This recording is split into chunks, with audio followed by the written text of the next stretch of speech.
Welcome God of War fans! My name is Shayne Static, and this is the top 5 God of War moments that almost didn't happen. Please leave a like if you did enjoy your time here, and think about subscribing so you don't miss out on any future content from me. Here we go. Warning, spoilers ahead. You have been warned. Coming in first on my list of God of War moments that almost didn't happen is Atreus having hair. I'm starting this list off with something a little comical. So during the development of God of War, the art concept for Atreus originally did not have hair. The development team at Sony Santa Monica could not agree with a hairstyle for our favorite boy, so for a while they had him bald like his father Kratos.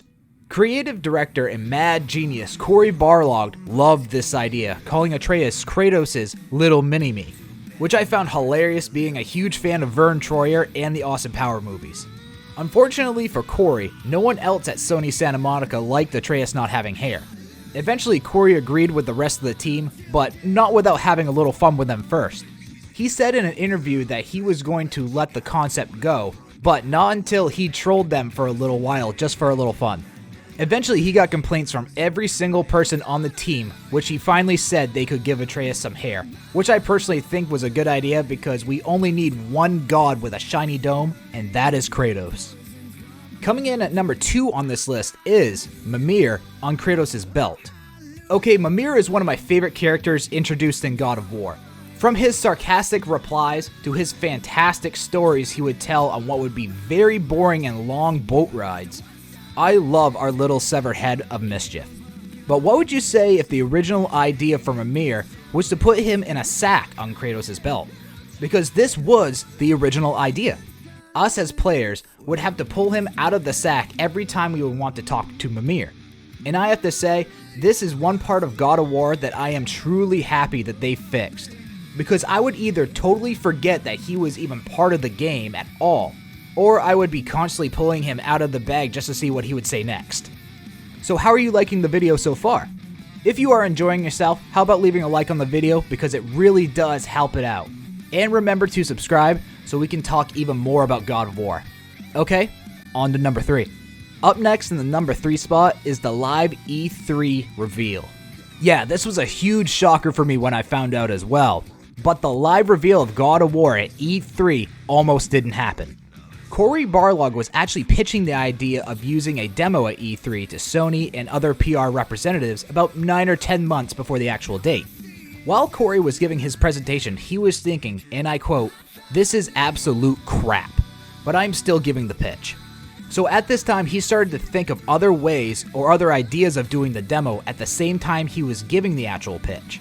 At the end of the speech, he said we can get Bear McCreary and he can play a live orchestra to a live demo, which he was completely kidding. Well, it wasn't taken like that. The person who was in charge of E3 became super excited about the idea, and a couple of weeks later brought in a model of the stage to Cory, and said that he was very excited about the live performance to an orchestra. So, pretty much Cory had to do it at this point, and he did, and it was amazing. Up next in the number 4 spot is the Blades of Chaos. I know, this one actually really surprised me even more than the E3 live demo. We almost didn't get the blades at all, including the scene where Kratos returned home to retrieve the blades, which was very important to the story and for Kratos' character development. During the development process, the team at Sony Santa Monica almost ran out of time. The team didn't start development on the Blades of Chaos until the last year of development.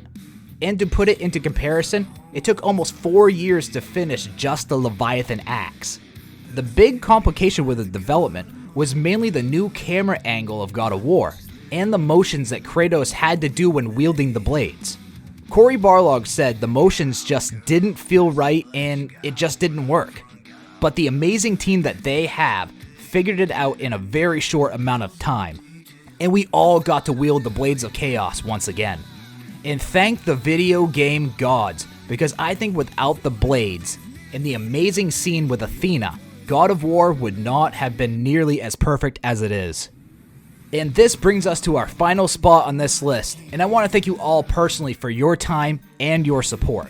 Now, in at the number 5 spot is Atreus as Loki. Yes, the monumental moment at the end of God of War, where we all find out that Atreus is Loki was actually not the original idea in the script. Atreus was actually just going to be Kratos' son, and that was it. But one day the writers came into Corey's office and had a great idea. They read off the exact lines where in the game where his name was on the wall was wrong, and it spelled out Loki, as seen here. I guess there's just one thing I don't understand. My name on the wall. The giants called me Loki? Corey was blown away by the idea and he had to put it in the game. Then, because he is a mad genius, he sprinkled in all kinds of hints that Atreus being Loki. For example, his shirt is made out of wolf fur, him curious about turning into a wolf, and if you look really closely in Kratos' home, you can see the name Loki written in runes. It is amazing to think that this almost didn't happen in God of War, being such a great and monumental part. So these are 5 God of War moments that almost didn't happen. Which moment surprised you the most? And do you know of any other moments that almost didn't happen in God of War? Leave it all in the comments below, and let's discuss it. My name is Shayne Static. I'll see you guys next time.